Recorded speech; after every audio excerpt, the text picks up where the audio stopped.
दादा हे गिरगाव शोभायात्रा नक्की कुठून सुरू होणार? इकडे गिरगाव चर्चच्या इकडे. दादा हे गिरगाव चर्च नक्की हेच ना? गिरगाव शोभायात्रा पण इथूनच सुरू होणार आहे ना? शोभायात्रा ना ते फडके मंदिर पासून सुरू होणार आहे.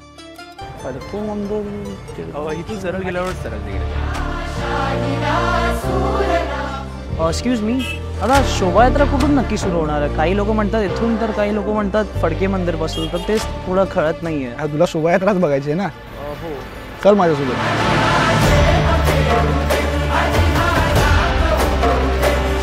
अरे पण एक मिनिट रे, तू काय असं येणार आहे? असं म्हणजे? चल माझ्यासोबत.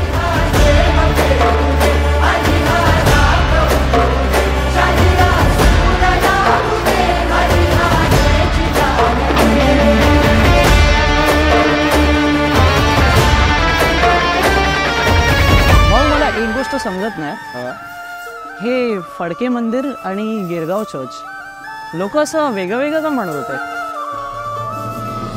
अरे या सगळ्या तर आपणच तयार गोष्टी आहेत ना रे. पण तुला माहिती महाराज काय म्हणतात? ज्याला रयतेचा आशीर्वाद तो मराठा.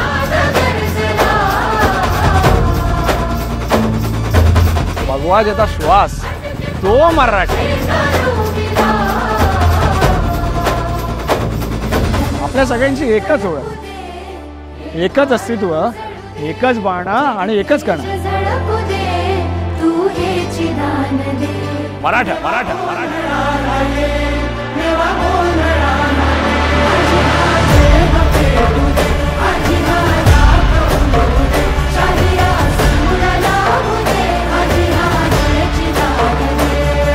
स्वार्थ आणि अहंकाराच्या भिंती तर आपणच तयार करतो ना, मग गर्व कशाचा करायचा?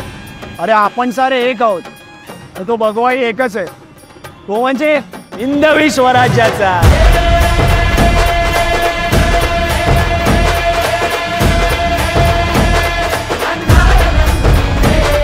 अरे फडके मंदिर असू दे किंवा गिरगाव चर्च असू दे, इथली संस्कृती आणि परंपरा जपणारा तर आपणच आहोत ना.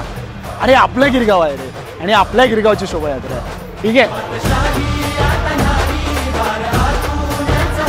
पिढ्यानपिढ्या चालत आलेला हा आपला सांस्कृतिक वारसा, ज्याच्या प्रत्येक पाऊल वाटेवर उमटतो सौंदर्याचा आरसा. जिथे खुलून येते परंपरा आणि मराठी भाषेची पाऊलवाट. गुढीपाडव्याच्या उत्साहात रंगला हा गिरगाव शोभायात्रेचा थाट.